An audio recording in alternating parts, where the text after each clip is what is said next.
Hey, I'm gonna make sourdough focaccia today. Well, start it today. It's a long process. So there's one stage I do today, which is just mixing some flour and starter together, and then you leave that for 12 hours. So it's gonna be a long old process, but yeah, I'll show you. Okay, so stage one, I'm gonna put just 10 grams of plain strong white flour. It's 11, that'll do. 11 of those, 10 water. 20 splash of water, and 5 of my existing starter, which I've got going on there. 2 more grams. So I'll stir that all up. So we've got this little kind of tiny amount of gumph in the bottom of the thing. Apparently we cover that and leave it for 8 to 12 hours. So yeah, let's see what happens. Okay, so I forgot to film the next bit. But basically what I did was that evening is added 33 grams of strong white flour, 20 grams of dechlorinated water, and 8 grams of caster sugar. And I added that all to the same mix from stage one, mixed it up, covered it, and left it till the morning. Right, it's the next morning with my focaccia. Just to bring you up to date, last night I got my starter and put some more flour and some sugar and water in it, mixed it up in that bell jar, Kilner jar, and then left that all night, and it got really nice and bubbly and fermented. Then in here, I've got some olive oil, plain white flour, salt, sugar, and and that's it. And I mixed that all up, and I've sort of worked it with a paddle for 5 minutes. And now I'm going to leave it in this covered oiled Tupperware. It says Christmas cake on it. I'm going to leave that for 30 minutes, and then I'm going to work it, fold it. I'll show you the next process, but every 30 minutes we're going to stretch and fold it.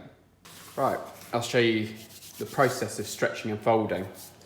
So, get the dough, sort of just lift it up, give it a bit of a wiggle, fold it over, stretch it up, give it a bit of a wiggle, stretch it over.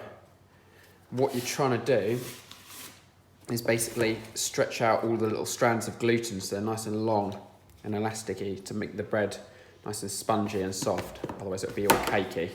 So just keep stretching over. It's kind of like kneading. It's the kneading of the sourdough world. Okay. Shove the lid on, and I'll rest that for another half an hour, then repeat the process. Right, so next stage is to get the focaccia into the tin. So here's my focaccia that's been in this squared thing for 24 hours about. Actually, no, not quite, but yeah, over 16 hours, overnight, since just before midday yesterday, and it's 8:30 in the morning.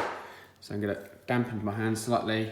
It's very cold. I'm going to get it into here, and I'm going to try and just sort of work it with my fingers into all the corners.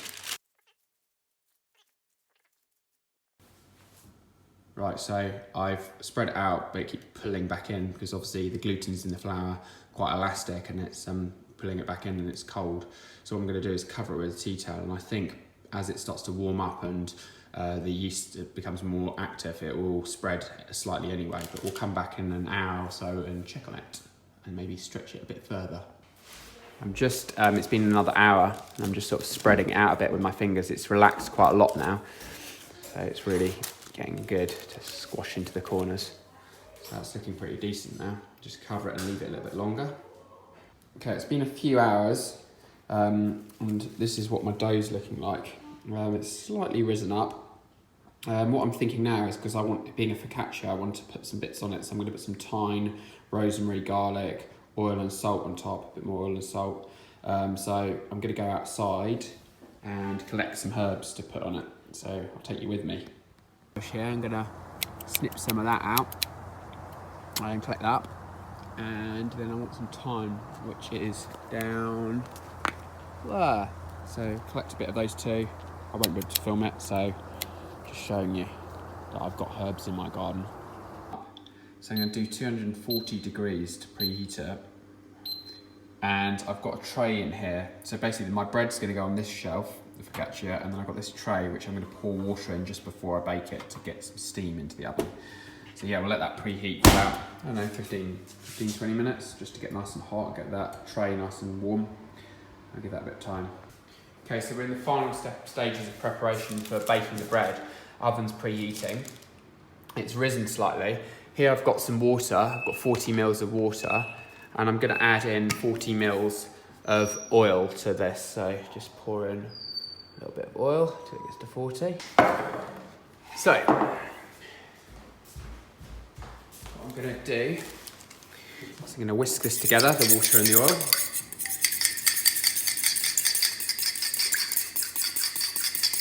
I'm going to sprinkle that all over the top of the bread.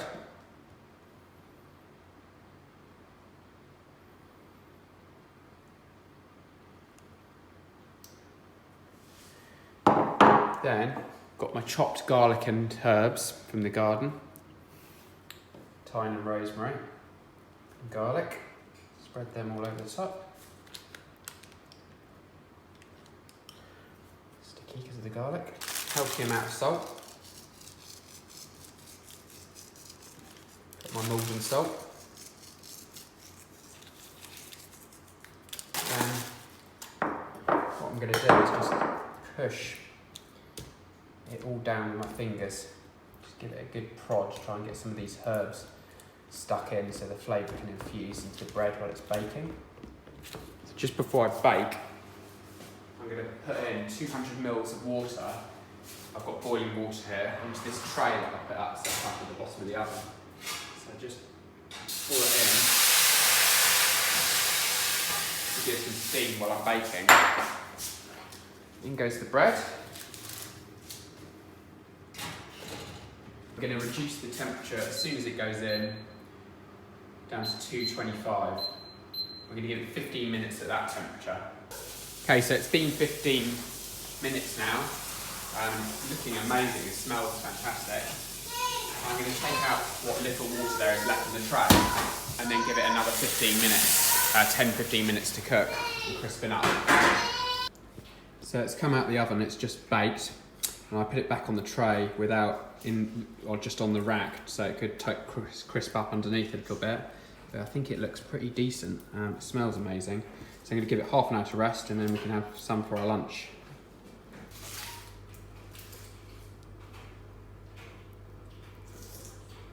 So, let's have a look and see what it's like. Inside, looks lovely. So give everybody a little square. Okay, here's the bread. It's nice and light and spongy. It's pretty good texture inside.